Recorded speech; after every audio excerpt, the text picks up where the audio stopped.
그러면 제가 인사할게요. 인사하겠습니다. 안녕하세요. 안녕하세요. 네, 오늘은 이제 6월달 모의고사예요. 우리가 이제 4월달 모의고사를 받고 6월달 오늘 모의고사를 보고 4월과 6월의 모의고사를 기초로 이제 7월, 8월, 9월, 10월 이렇게 가는 스텝 바이 스텝의 형태로 공부를 하자 개념이고 그런 측면에서 오늘 여러분들이 이제 여러 가지 좀 공부해 갈 것, 앞으로 해야 될 것, 그 다음에 다시 한번 점검할 것, 이러한 측면에서 문제를 해결하시거나 복습하시면 될 것 같습니다.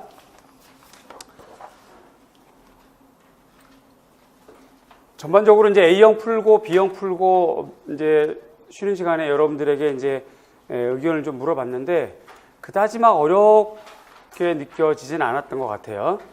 근데 이제 허를 찌르는 문제가 좀 있었고, 그 다음에 용어가 좀 가물가물했던 거, 그 다음에 색채학 같은 경우는 뭘 물어보는지 알겠는데 얘를 어떻게 적용해서 써야 될지 뭐 이런 것들이 좀 난감했던 거, 그 다음에 전혀 안 배웠던 거, 그렇죠?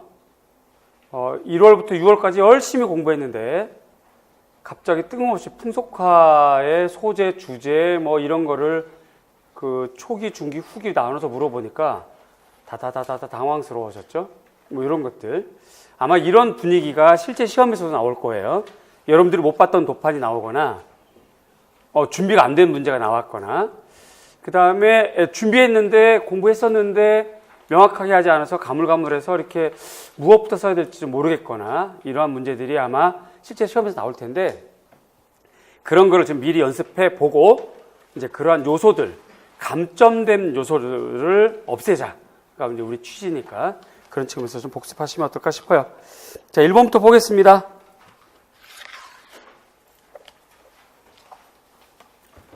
1번, 다음은, 화면이 조금 더 키워볼까요? 화면이, 네.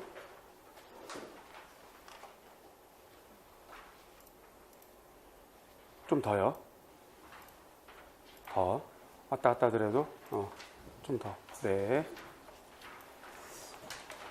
자, 다음은 슈타이너 이론에 대한 설명입니다. 슈타이너는, 미술교육에서, 재건주의 시절에 있었던, 그러니까 1919년에 있었던 창의성 중심 미술교육 이론 학자 중에 한 명으로 해당이 되죠.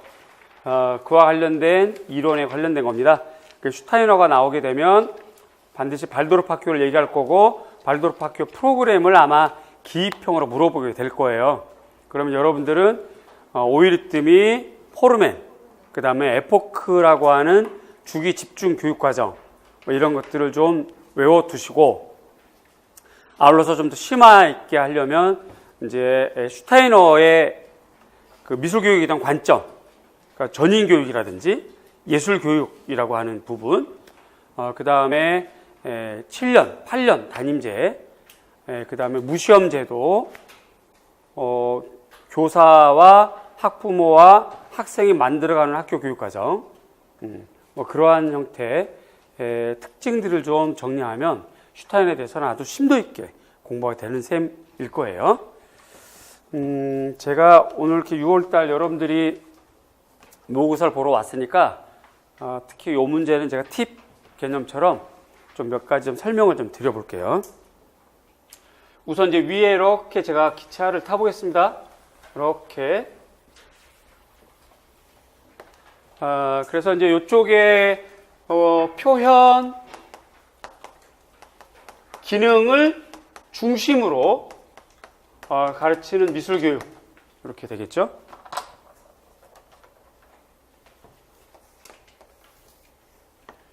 대체로 이 시절이 이제 1700년대 그 다음에 구체적으로 우리가 학자가 드러나는 때가 1873년 이렇게 되는데 1873년 이전에 1700년대 뭐 플랭클린이라든가 페스탈로치 1800년대라든가 이런 시대에는 이미 있었던 거였고요. 그 다음에 아카데미 교육이라든가 또는 이제 예술원 교육이라든가 대가 수업이라든가 이렇게 이미 그렇게 따져가 들면 15세기, 16세기 르네상스 다 되는 거죠. 심지어는 더 앞서서 중세 시절에 그지 길드 조직을 통해서 대공예가를 통해서 이렇게 도제가 배우는 거 그것도 표현 기능이 될 수 있죠. 근데 이제 거기까지 너무 멀고 최근에 우리가 보자면 근대라고 할 수 있는 것이 이제 표현 기능 중심에서 이제 1873년 요때를 기점으로 이제 출발한다라고 보시면 될 것 같고요. 자, 그럼 표현 기능 중심에 해당하는 학자만 오늘 문제가 1번 문제가 학자니까. 그지? 학자만 쭉 한번 불러보자면 그렇죠. 슐러예요. 잘했어요. 그죠? 그다음에 또 피바디. 그렇죠. 잘했어요. 피바디가 사실은 살짝 오락가락 하는 사람입니다. 1800년대 중반에 활동했던 사람인데 1800년대 중반인데 이 사람은 약간 아동중심적 사고를 갖고 있어요. 그렇다고 해서 우리가 창의성 중심이라고 할 수는 없어. 그런 거. 그 다음에 너무나 유명한 스미스. 월터 스미스를 말하는 거죠. 그 다음에 스미스 앞서서 스미스 교육론의 체제를 전 세계 미술 교육의 교과서를 제시했던 페스탈로치.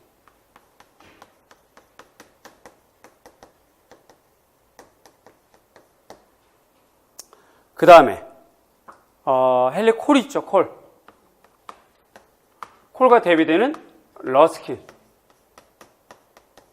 이런 사람들은 굉장히 중요하죠. 그죠? 그 다음에 미국 학자 중에서 뭐 파울이라든가 그 다음에 학자는 아니지만 학교, 교육기관 바우하우스. 바우하우스는 시대가 1919년 1925년. 그래서 시대로만 보자면 창의성 중심이 만연했던 시대, 재건주의가 만연했던 시대이지만 지도 방법 자체가 표현 기능 쪽, 훈련 중심 쪽이기 때문에 이렇게 몰아놓는 거예요. 자, 이제 이런 표현 기능 중심이 있고, 그 다음에 이제 1900년대를 기점으로, 그 이제 이후가 여러분들 잘 아는 재건주의.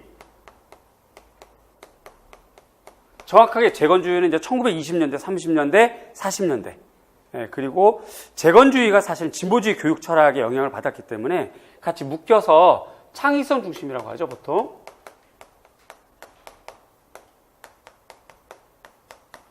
이렇게 묶어볼 거예요. 이렇게요. 여기에 해당하는 학자들이 쭉 있죠, 그렇죠? 누구 있어요? 그렇죠, 잘했어요. 듀이예요. 그 다음에 듀이는 이론과 실천과 치재. 그지? 그 다음 미학자이자 또 그 심리학 영향을 받아서 교육 기초를 닦았던 리드. 그지? 그 다음에 리드 이후 로엔펠드. 그 다음에 나타리 콜. 그 다음에 빅터 다미코. 이 콜이 아니에요. 그죠?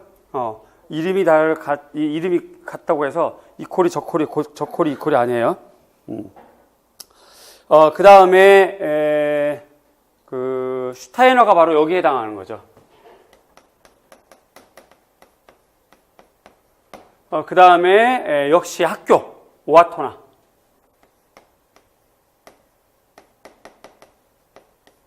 이렇게 됩니다. 그지?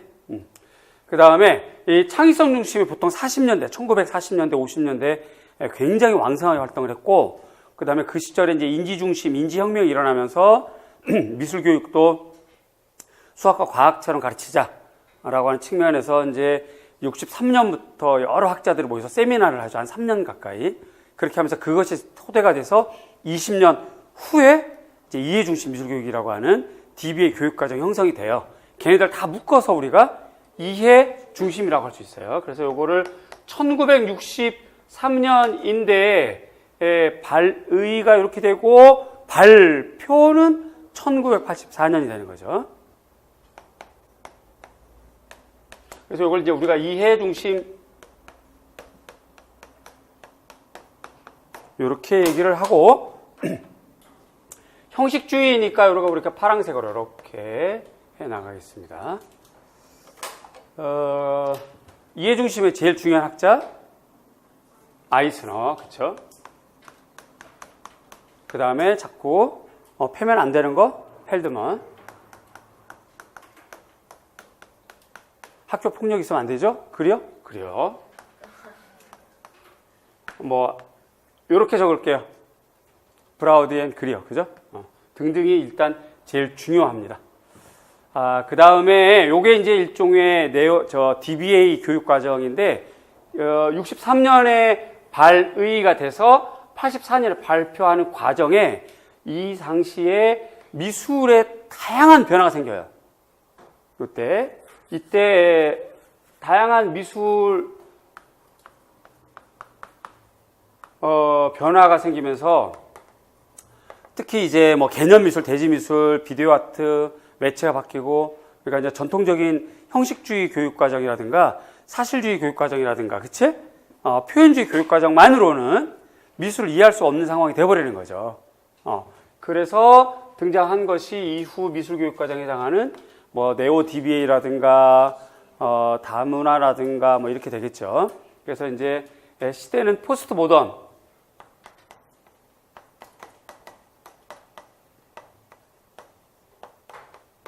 미술교육해서 요거 우리가 1990 요렇게 얘기를 하고요. 요렇게 할게요. 그러면 이전부터 이미 왔던 애들이 주로 이제 표현을 표현하는 기능에 중심이 맞춰져 있었다면, 그쵸?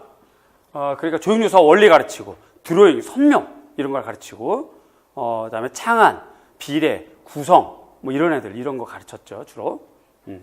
그에 비해서 이쪽은, 네 맘대로 하세요 라고 하는 창의성. 왜냐하면 미술을 수단으로 쓰는데 그 수단이 뭐냐면 창의성 신장, 인격 형성, 또 사회원으로 쓰였던 아름다운 사회 구성원, 그야말로 전인적인 인격 형성 뭐 이런 거, 또 이제 사회적 병폐를 해결하려고 하는 뭐 그런 거를 모두 미술을 수단으로 써서 해나갔던 시절.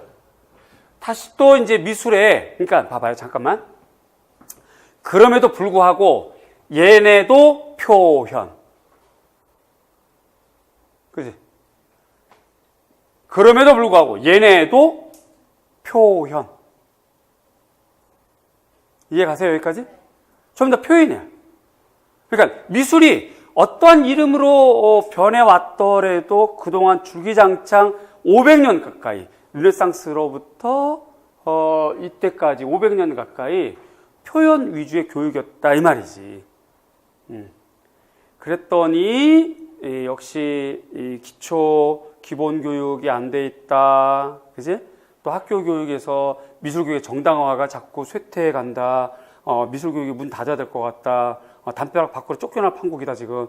막 이렇게 막 고민하던 시절에 그러면 이제 지식의 구조에 힘을 입어서, 부르는 지식의 구조에 힘을 입어서 미술교육도 학과로서 정당화를 추구해야 할 수 있다. 그지?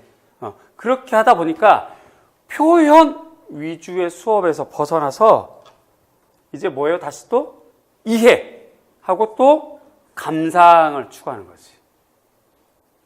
그것이 바로 이해 중심이에요. 요 시절이에요. 그런데 얘는 나오자마자 이미 이러한 문제가 있었죠. 그지? 미술의 변화가 이미 있었단 말이죠. 그래서 이거를 해결할 수 없으니까 여기서부터 이제 나오는 것이 우리가 이제 이른바 네오 DBA. 이렇게 되고, 이 이름 하에 다문화 미술교육, 그쵸? 다문화 미술교육, 여기 이렇게 묶을 수 있어요. 자, 다문화 미술교육 60년대에 그 펜스테이트 세미나에서 같이 논의했던 교육과정이고, 이미 1820년대, 60년대 미국에선 다문화 미술 교육이 있었죠. 그때는 제대로 되지 않은 다문화 교육. 그지? 어쨌든 있었으니까. 자, 다문화 교육에서 가장 중요한 학자 또 불러볼까요? 보리껍데기, 맥피. 그쵸? 그 다음에 미술을 사회과로 혼합시키려고 했던 은행이 좋아하는 사람 뱅크스. 이 사람들의 우선이에요. 그지? 그 외에 뭐 슬리터 그랜트라든가 여러 사람이 있어요. 바바넬 뭐 이런 사람들 있고. 한편 학습자 중심 미술 교육으로 가자. 그치? 그러니까 페다고지가 아동 교육이고 안드라고지가 성인 교육인데, 페다고지는 애들을 알아서 잘 이끌어 가려고 봤더니 뭔가 좀 교육이 좀 이상해지는 거야. 옛날 그리스 교육도 아니고. 그러니까 이름은 페다고지 아동 교육인데 형성과 방식은 성인 교육처럼 너가 스스로 해봐라고 하는 그러한 철학이 도입이 돼서 구성주의 교육이 되죠. 이 교육이 이 미술 교육에 들어와요. 그래서 여러 가지 구성주의 교육 수학 방법이 있긴 한데, 그래도 여러분들 꼭 알아야 될 것이 아트 프로펠. 여기에서 제일 중요한 학자 굿맨하고 가드너, 이렇게 되죠. 그 다음에 이미 시대가 매체가 이미 바뀌어 버렸어요. 그래서 시각문화,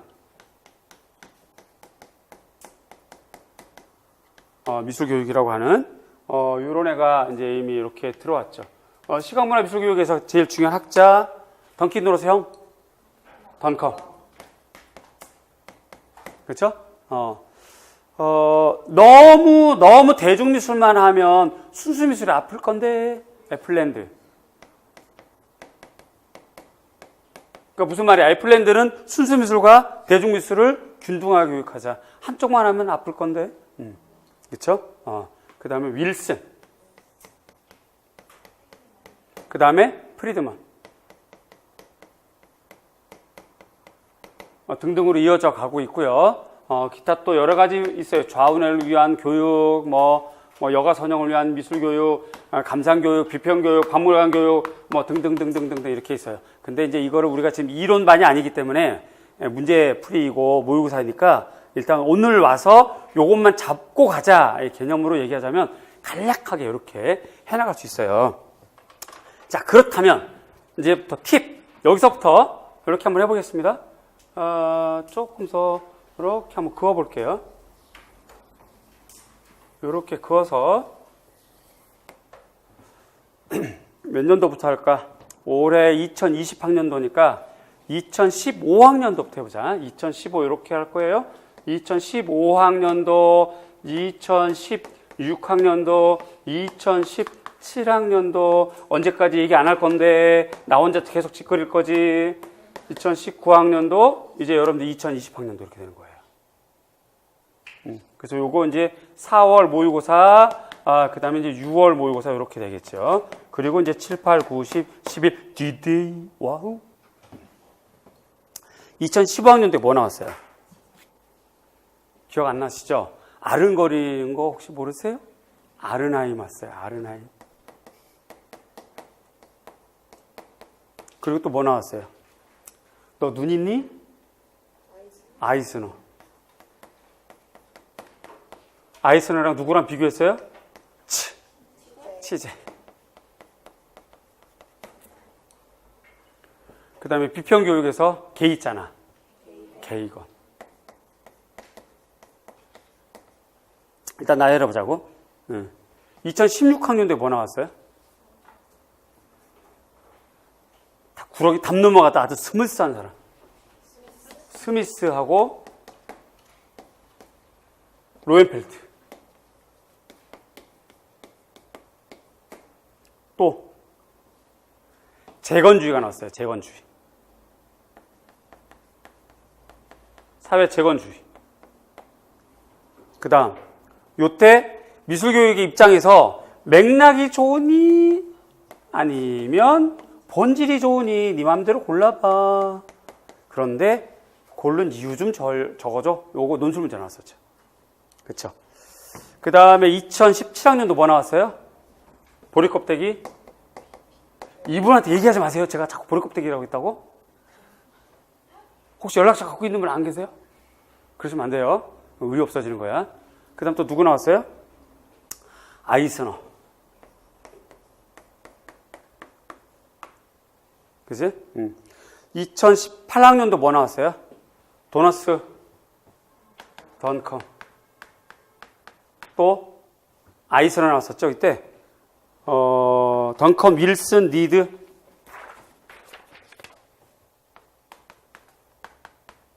리드. 그렇게 하고 좀 비켜줘. 비고치기.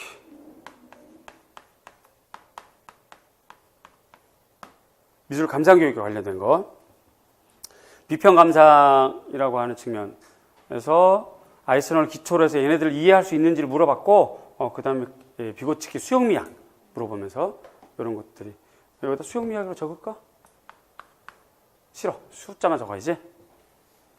그 다음에 2019학년도 뭐 나왔어요? 사과 좋아하는 사람? 애플랜드.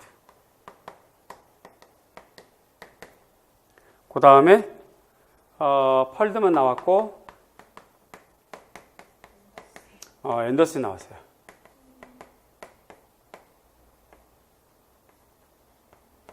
이렇게 했습니다. 이렇게. 4월달 모의고사 때 우리가 다문화 교육에 대한 배경 물어봤고요. 기초부터 가자. 용어 물어봤어요. 용어. 그리고 오늘 슈타이너를 하는 거죠, 지금. 자, 그러면 요 위에 있는 애들, 여기 나온 애들을 다 한번 지워보자. 지금 얘기가 좀 간단해지는 거지. 자, 스미스 나왔죠. 그 다음에 얘기해 주세요. 치잭 나왔고, 리드 나왔고, 로엔펠트. 물론 로엔펠트는 요거 하나만 낼 건 아니에요. 앞으로 나올 것들은 많이 있어. 그러나 어쨌든. 그 다음에 우리 오늘 슈타이너. 오늘 이거 공부하자는 거죠. 그 다음 오하토나 재건주의니까 요거 나왔죠. 아이스너 나왔고, 펄드먼 맨날 나왔고, 그쵸. 요거 이제 안 나왔던 거지. 그 다음에 맥피 나왔죠. 그죠? 맥피 나왔고, 여기 안 나왔고, 던컴 나왔고, 애플랜드 나왔고, 윌슨 나왔고, 그럼 얘기가 대충 정리가 된다. 그러면 우리가 7월 첫 주에 미술교육론을 배울 거니까 7월 첫 주가 오기 전까지 전반적으로 이 흐름을 좀 잡아놓고, 그죠? 두 번째, 지금 아직 안 나온 학자들 우선으로 먼저 중요한 거 좀 잡아서 정리하자. 그러면 전략적으로 좋지 않겠나 하는 거죠. 그런 것 때문에 우리가 모의고사 보는 거니까. 그지? 그런 측면에서 슈타이너를 했고요. 슈타이너에서 오일리트미, 아까도 얘기했지만 요것만 나오는 게 아니라 포르맨도 있고, 전인교육도 있고, 예술교육도 있고, 에포크도 있고, 그치? 또 교사, 학생, 학부모가 만들어가는 교육, 그치? 시험이 없는 교육, 교과서가 없는 교육, 교장 교감이 없어요. 그런 거. 자, 간략하게 이렇게만 해드릴게요. 나머지는 여러분들이 조금 알아서 해보시길 바래요.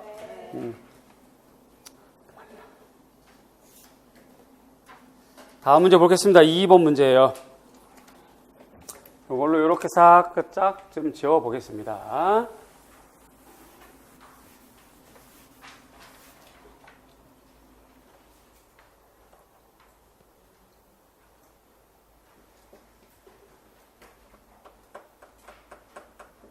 한문서체에 관련된 거다라고 문장이 나오는 순간 머릿속에 오체를 딱 머릿속에 떠올려야 돼.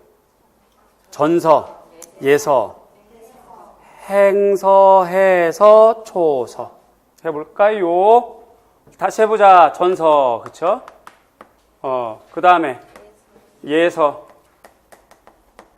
그 다음에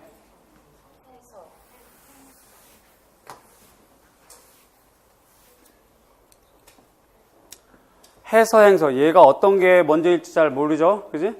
이렇게 일단 가보고, 어쨌든 제일 마지막에 초서인 것 같아.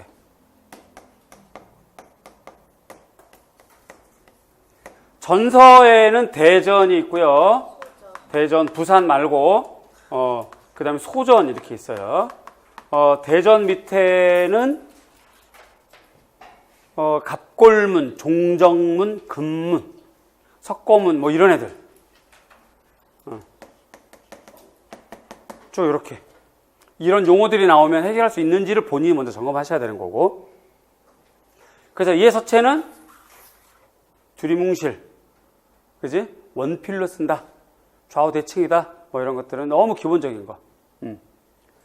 그 다음에 나라를 통일을 했어. 통일하려다 보니까 글자체가 막 지금도 중국은 특히 그 이족 계열의 어떤 그 소수민족 같은 경우는 자기네 민족들의 글을 이렇게 써놨는데 마치 히어로그래피 같아요.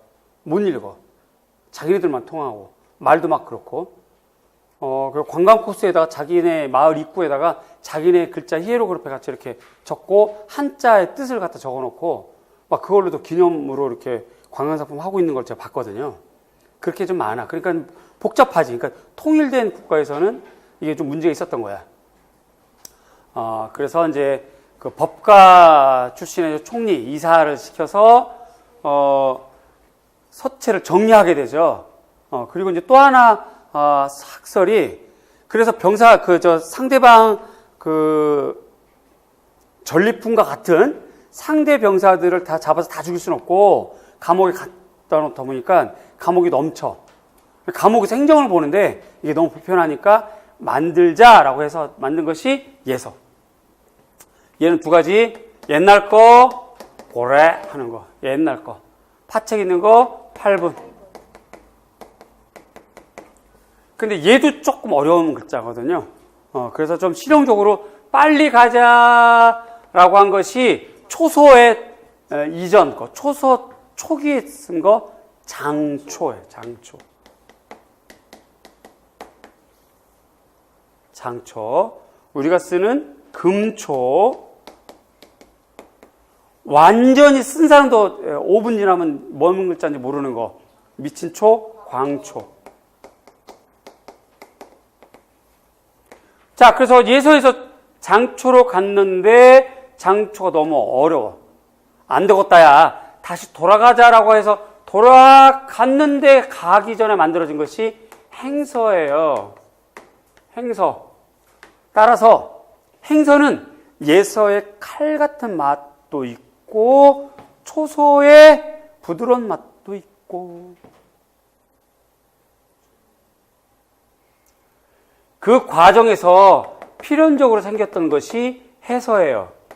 무엇이 먼저 생겼는지는 서로 전화해서 물어봐야 돼요. 해서하고 행서한테. 근데 종착지는 해서가 제일 마지막에 완성이 돼요. 자, 그러니까 오늘 문제가 행서란 말이지. 뭐 영화 군형부터 이렇게 나오면 일단 무조건 얘는 난정서야. 요렇게 써있으면 무조건 난정서야. 누가 쓰더라도 저거부터 써야 되거든. 난정서. 진짜 난정서는 무덤 밑에 들어가 있어요. 당태종이 원래 왕이지가 쓴 서체를 왕이지의 손자들이 갖고 있을 거 아니에요. 7대손 이렇게. 그 소리를 당태종이 얘기를 듣고 그래? 야, 그거 정말 멋있는 서체인데 구경 좀 하자. 가져와봐. 그러니까 이제 임금이 시키니까 가져가야잖아. 가져왔더니 알았어, 좀 보고 줄게. 그리고 보냈어요. 그리고 자기가 갖고 있다가 자기 죽으면 자기 무덤에 묻어줘? 뭐 이런 거야. 그래서 이제 그걸 보고 나머지 사람들이 저수량, 우세남 이런 사람들이 보고 방서, 임서를 했어요. 그러니까 자기 서체들이 좀 비슷하게 자기 성향에 나오게. 그러나 내용은 똑같아요. 이렇게 글자가 시작돼요. 딱 보기에도 막 휘갈겨 쓴 것도 있죠. 그쵸? 막 이렇게 막 휘갈겨 쓴 거, 막 이렇게. 이런 것들. 그래서 요런 것들, 특히 이제 요런 거라든가, 지금 뭐 요런 거라든가, 요런 서체, 요런 거, 또 요런 거, 삼수변. 요거 삼수변이거든요. 삼수변이 무슨 말이냐면, 무수자 이렇게 쓰는 거. 요거, 그 다음에 요거를 이제, 이렇게 쓰기도 하고, 말씀엄자 같은 경우, 요렇게를 또, 요렇게 올리기도 하고, 요렇게 가기도 하고, 여러 가지 서체로 갈려요. 하여튼 그런 것들. 요런 것들이 전부 다 이제 행서와 관련된 겁니다. 어떤 거는 딱 보고 이게 해서인지 행서인지 구분이 안 갈 정도예요. 요 정도, 요런 서체는, 해서 서체. 이런 건 거의 해서죠. 이런 거. 요런 건 행서예요. 중국 행서는 한일자를 써도 이렇게 딱 반듯하게 쓰긴 해요. 우리나라 동국진체 행서는 이렇게 흐물거리죠. 어쨌든 그런 거. 자, 그래서 그 다음 문장을 볼게요.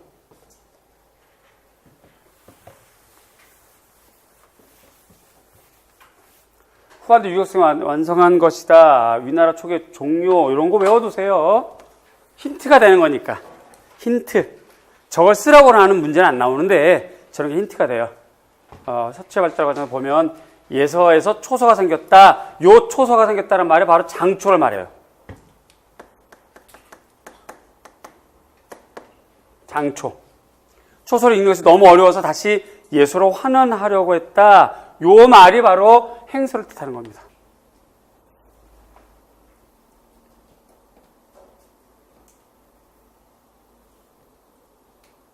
다음 문장 볼까요? 예, 그래서 여기서 가장 결정타 중용이에요. 중용. 중용. 행서의 특징 중용.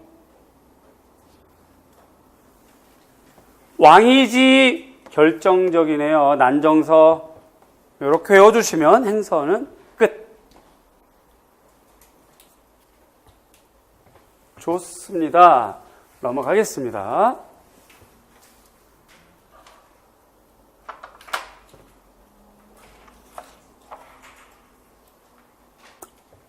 3번이에요.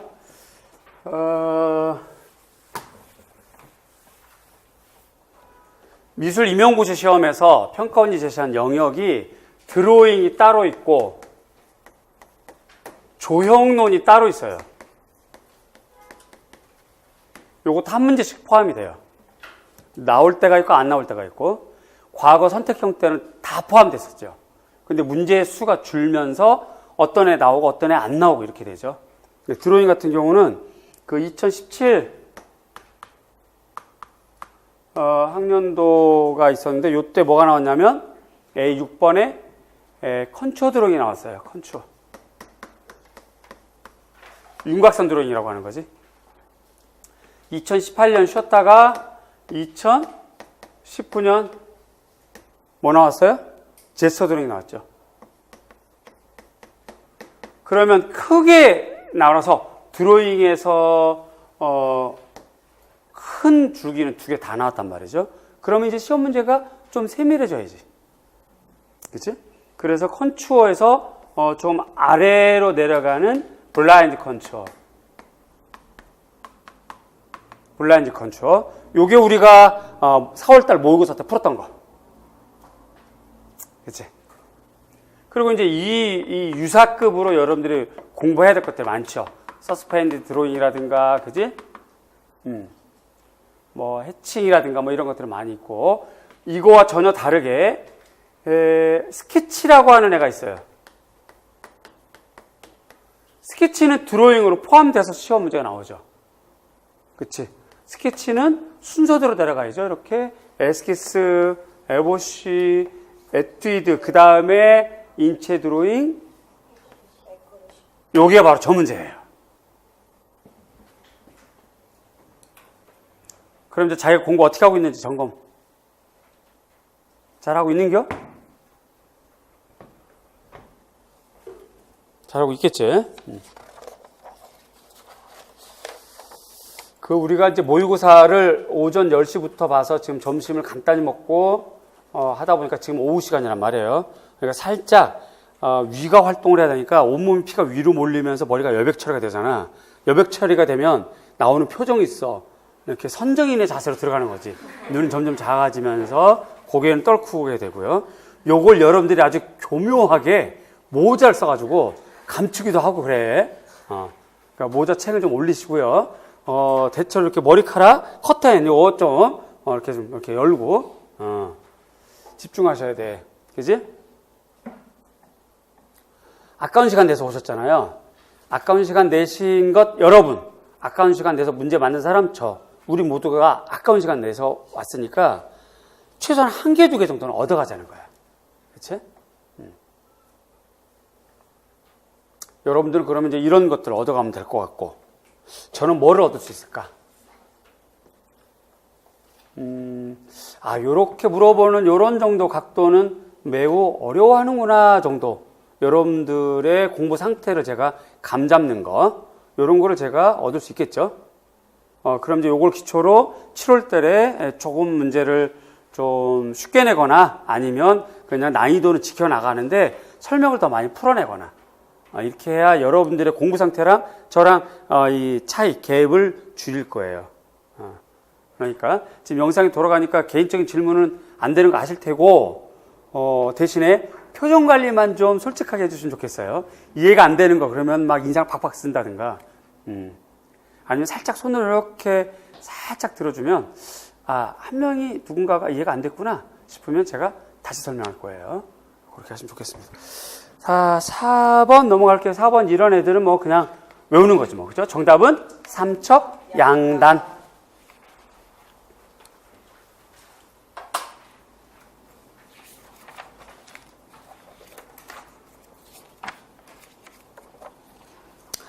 잠깐만요. 제가 목이 너무 많아서 카메라 살짝 이쪽 돌려주시고 선생님이 물 좀 떠주시면 좋겠어요. 카메라 이렇게 돌려서 선생님 안 나오게 하고 저는 그 사이에 요거 좀 들고요. 물에다 손 담가 오기 없기. 가끔씩 의심이 돼. 맹물인데 약간 짭조름한 건 무슨 이유일까?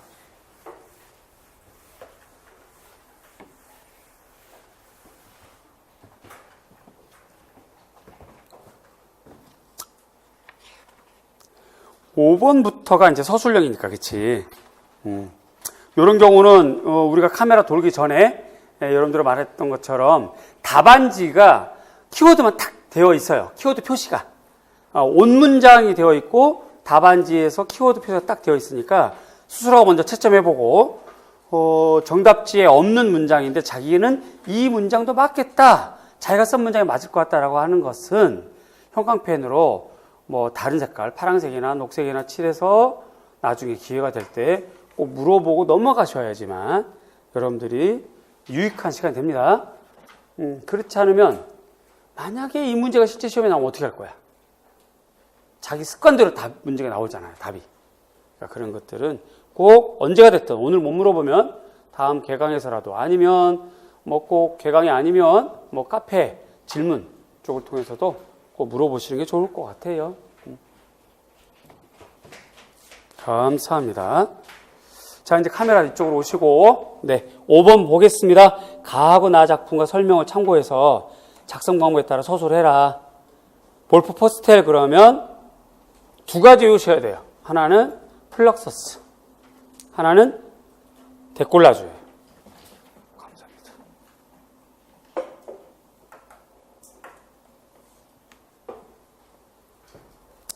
그 다음에 고흐 같은 경우는요, 물감을 두껍게 사용하는 임파스토와 함께, 임파스토는 그냥 두께만 바르는 거, 두께, 나이프라든가 붓이라든가 손이라든가 해서 마티에를 두껍게 하는 거. 그런데 그렇게 하지 않고 붓출용해서 막 쳐나가는 거. 프로테, 난타의 개념. 일종의 브러쉬 스트로크와 같은 건데, 바로크에서 렘브란트가 브러쉬 스트로크를 썼을 때는 그때는 물감이 많지 않았어요. 물감을 많이 하지 않고 깊이감을 내려고 했던 거고요. 고흐부터 해서 현대미술에서는 의도 자체가 표면의 질감을 아주 두껍게 하면서 격정적인 붓질이 나오게 하려고 하는 거야. 그러니까 바로크에서 사용하는 프로테라고 할 수는 없고 바로크에서 사용하는 브러쉬 스트로크하고 인상파가 썼던 프로테는 목적 자체가 달라요.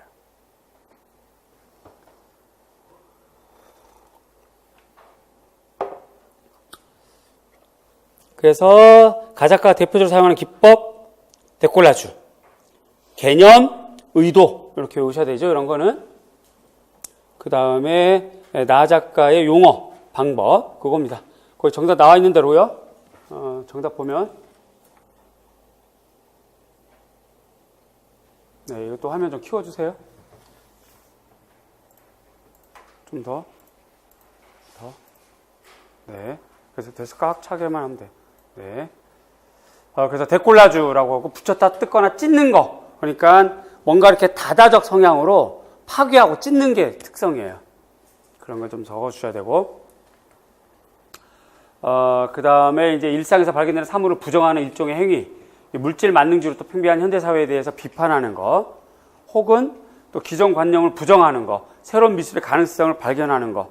이게 이제 데콜라주의 의도이자 사용하는 방법이고, 프로테는 난타, 두두둑 치는 거. 그래서 화면을 치는 건데 이것의 목적은 좀 이렇게 질감 또는 격정적 표현.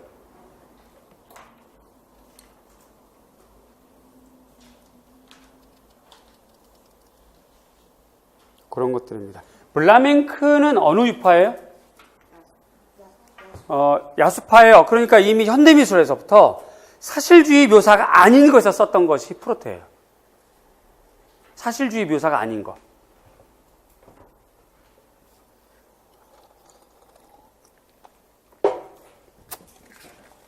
빠르게 넘어가겠습니다. 6번은 포토에칭 기법을 좀 외우십시오 라는 측면에서 과정을 그대로 해드렸어요. 그러니까 요 도표대로 외우시면 돼요. 요 도식대로.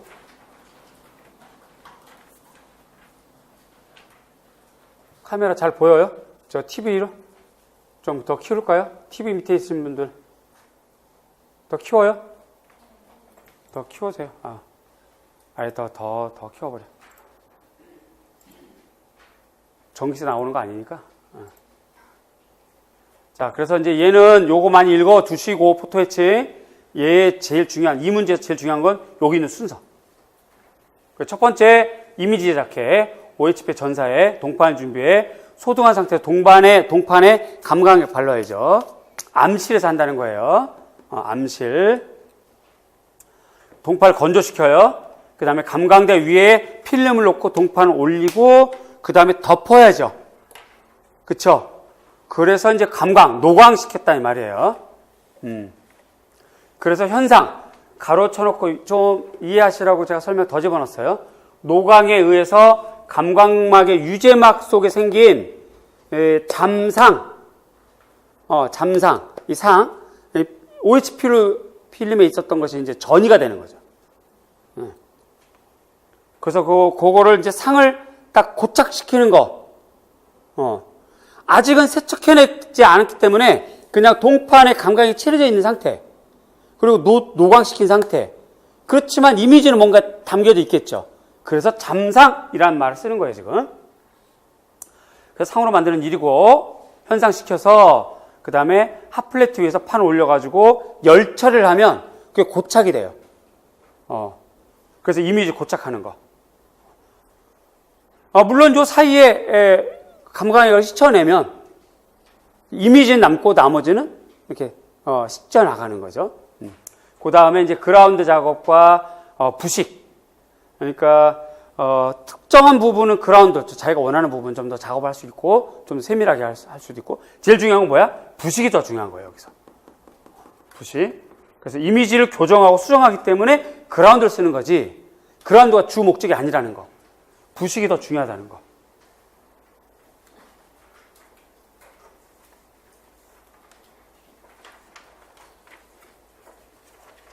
그죠? 그 다음에 이제 부식한 다음에 신나로 닦아버리면 이미 부식이 됐으니까 파였을 거 아니에요. 그쵸? 그지? 파여 있고, 거기다 인킹을 해서 찍어내는 거. 애칭이라는 거 잊지 마셔야 돼요. 애칭.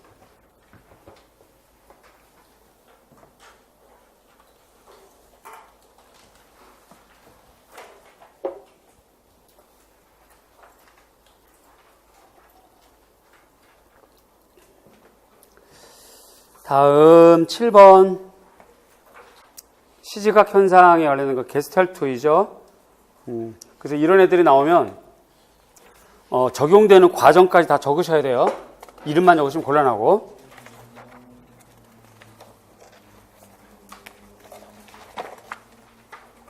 그래서 가하는 폐쇄성, 벌어진 도형을 완결시켜 보려는 경향. 그래서 흰색의 별 내각의 연결 때문에 화면 중심에 오각형이 보이는 거. 그 다음에 나는 근접성이죠. 서로가 가까이 있을 때 가까이 있을수록 지각적으로 함께 집단화되는 거. 여기 띄워주셔야 되겠네요. 잠깐 사이 뛰기. 요거 오타 규정해 주세요. 사이 뛰기.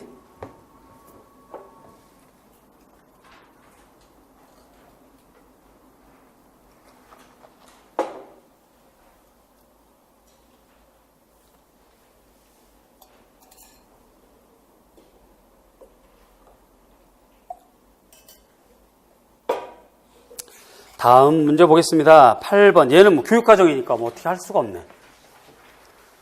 외우든가 포기하든가. 제일 하기 싫은 거 교육과정, 그죠? 나라도 하기 싫을 것 같아. 그런데 얘가 나오면, 이게, 점수가 크니까 안 할 수도 없고.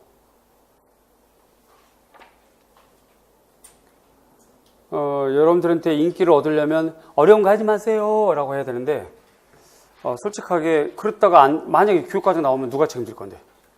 그렇죠. 그래서 교육과정 그냥 하는 게 맞을 것 같아요.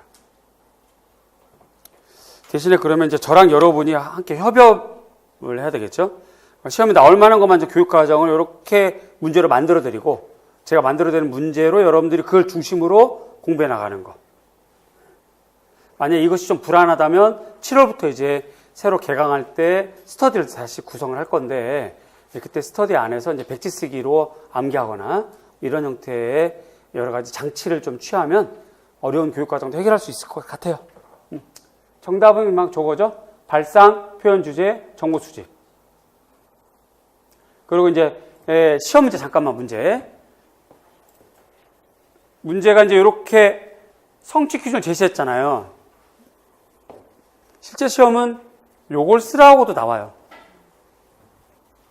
성취 기준 쓰라고도 나오니까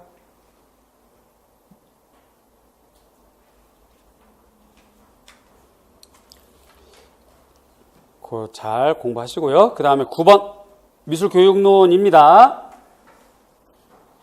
PPT 아이스너예요. 이해중심 미술교육학자, DBA 교육학자. 그러면 DBA는 우리가 아까 얘기했던 것처럼 미술교육 역사가 쭉 표현으로만 진행이 되어 왔던 표현 수업이 중심이었던 미술 수업에서 플러스 뭘 더하자는 거야? 이해를 더하자. 그쵸? 또 뭘 더하자는 거야? 감상을 더하자. 이거예요, 지금.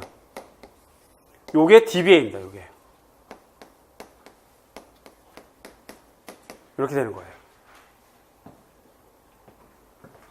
스탠퍼드 대학 하면 캐터링 교육과정. 미술교육과정의 단원과 영역을 개발을 목표로 시도된 이 프로젝트는 미술과의 교육과정을 개발해서 공식적으로 문서화해서 1973년에 나온 거예요.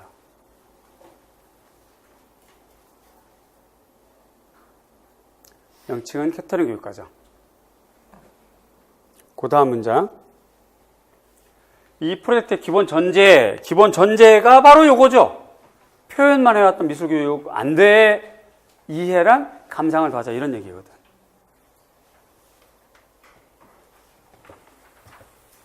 그러니까 캐터링 교육과정이 곧 DBA의 모체가 됐기 때문에 DBA라고 이해하셔도 돼요.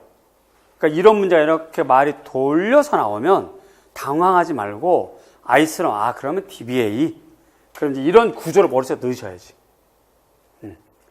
그래서 기본 전제, 표현만 하지 말고 이해랑 감상도 시키자라는 게 전제야. 또 미술 향유자, 소비자 교육 가자. 이게 전제예요. 자, 다음과 같이 제시하고 있다. 첫째, 미술교육 과정에서는 미술의 역사, 그 다음에 비판, 미술 비평이죠. 미술 비평. 생산, 미술 제작. 아이스너가 미술교육 영역 3가지 제시했다. 그렇죠? 뭐뭐? 미술사, 비평, 제작이잖아요. 그 얘기예요, 지금. 둘째, 교육과정은 단계적으로 구성된다. 교육과정과 교사 역할 강조.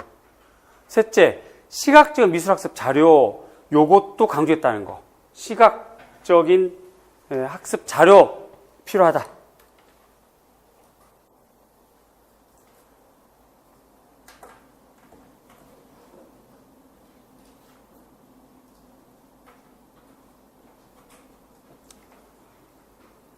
그래서 여러분들 지금 요게 우리가 지금 PPT로는 색깔이 같은데 요게 정답이거든요.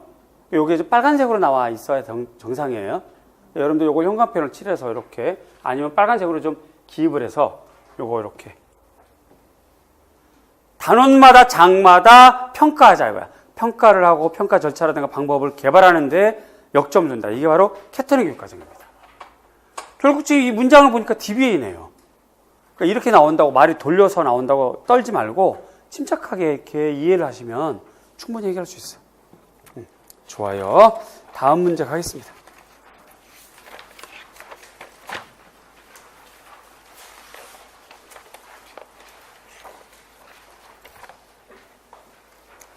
요거는 조용석 그림이 나왔는데 사람이 잔인하죠.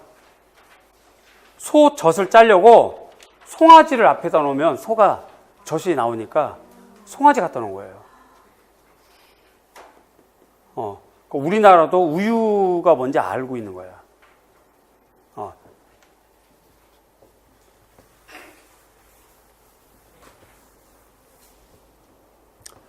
자, 조영석 그림만 해당되는 건 아니겠죠. 이 문제는, 그지? 이 문제는 어떤 그림이든 관계가 없어요. 그래서 풍속화의 주제, 전기, 후기, 그 다음에 화법, 또 출현 배경 이런 것들이 좀 많아졌는데 쭉 보면서 정답 보면서 조선 풍속화는 전기부터요. 자, 빨간색, 파란색 구분해서 해드렸어요. 그럼 한눈에 딱 보이니까요. 전기부터 궁중 세화로 제작된 무일도, 빈풍도, 농가 12월도 이거 외우셔야 되고요.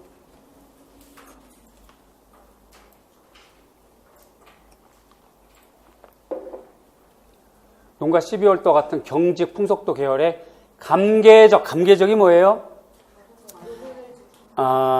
교육시키는 거, 계도시키는 거.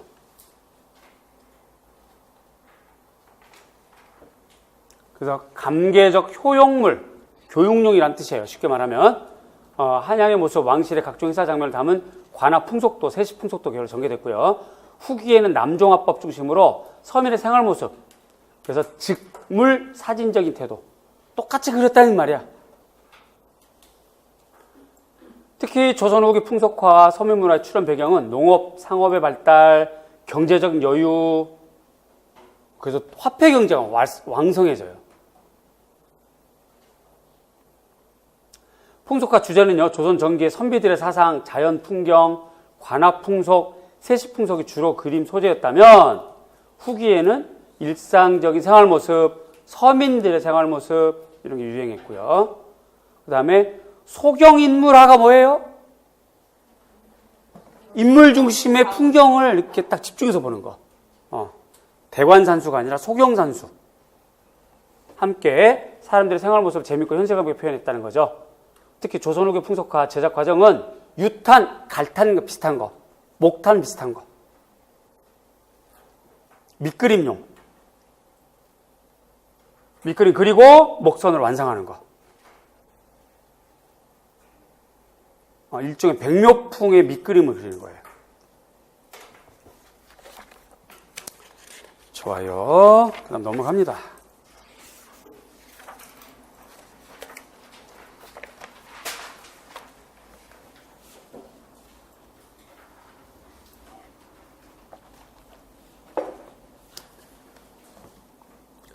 라파엘로는 고전주의라고 합니다. 르네상스 고전주의. 르네상스 고전주의. 그래서 지금 르네상스랑 바로크를 비교하는 거예요. 간단히 문제가. 그림 딱 봐도 정적이고 하나는 동적이고, 그렇죠? 하나는 삼각형 구도, 하나는 역동적인 구도. 그렇게 되는 거. 재밌는 현상이 있습니다. 시험 문제하고 다른 거. 문제하고는 관계없지만 재밌는 거. 라파엘로 그림하고 루벤스 그림에서 색상이 어때요? 바로크는 파란색을 많이 못 썼어요. 비싸가지고. 재밌죠? 자, 넘어가겠습니다. 정답 봅니다. 바로크는 스페인의 금속 세공사들이 형태가 비틀어진 큰 진주. 여기서 연유했다. 이 말의 속뜻은 무엇인가 귀한 것이 과장되고 왜곡돼서 원래 가치가 떨어졌다. 그러면 사실은 여기다 이렇게 따옴표 하시는 게 맞죠? 속뜻은 하고 무자 앞에 따옴표. 무자 앞에 따옴표. 네. 떨어졌다. 점 따옴표. 따옴표.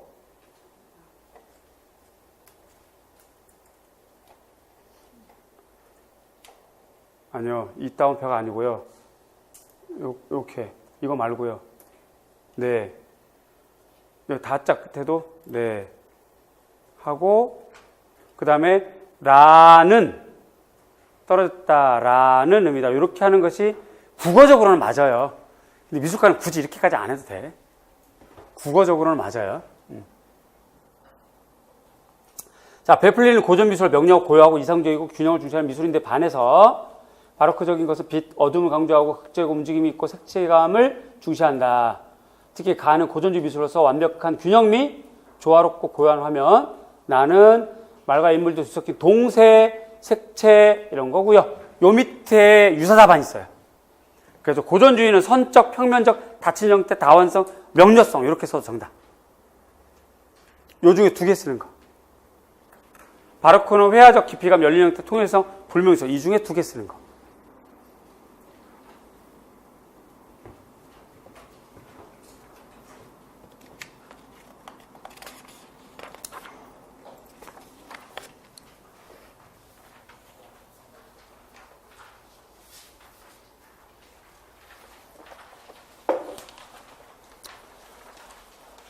마지막 A형 마지막 문제.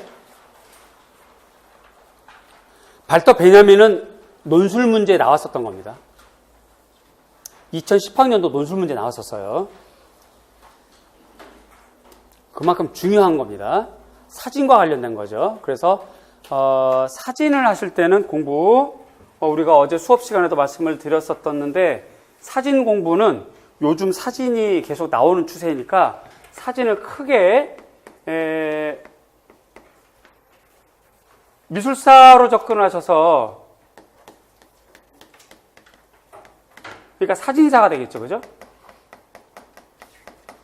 이렇게 접근하셔서 몇 년도 1839년에 36년에 누구 뭐 이런 것도 좀 하시고 기입형, 그지? 이것이 되면 필연적으로 따라오는 것이 바로 기법이죠, 기법.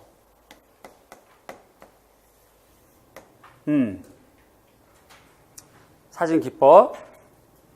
그래서 지금처럼 뭐 시네마토그래피라든가 이런 것이 용어로 나와요.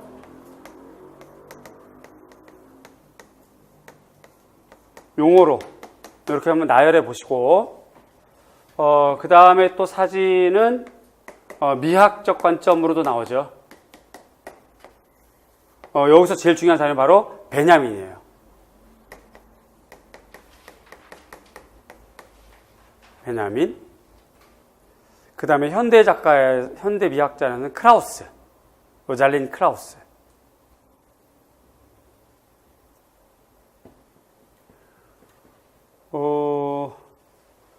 요게 이제 미술과에서는 요렇게 해도 되는데, 만약에 디자인과라든가 사진학과, 영상학과라면 요게 좀 분류가 돼야 됩니다. 기계공학처럼 사진 기계, 장치, 도구, 요게 좀 있어야 되고, 그래서 이 명칭과 용도 요렇게 공부를 해야 되고요. 이거를 사용하는 사용법, 예를 들어서 렌즈, 그렇죠? 셔터,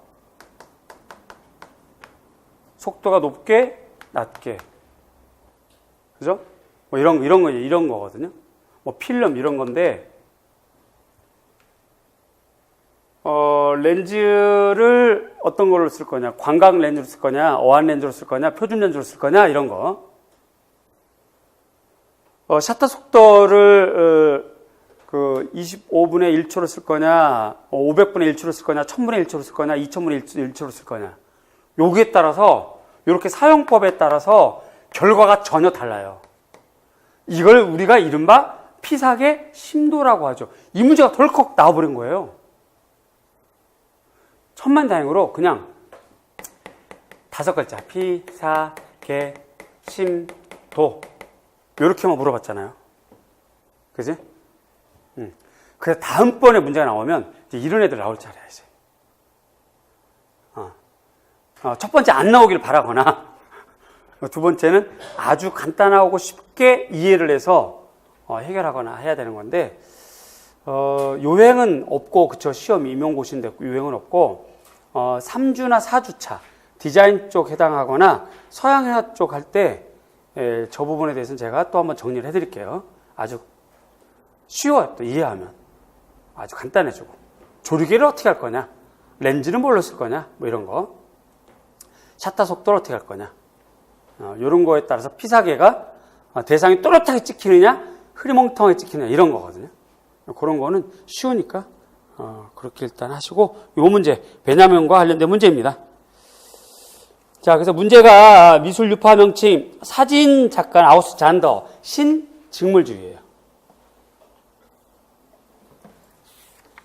신직물주의. 1920년대에서 30년대 활동했던 독일 계열의 구상 회화. 신직물주의.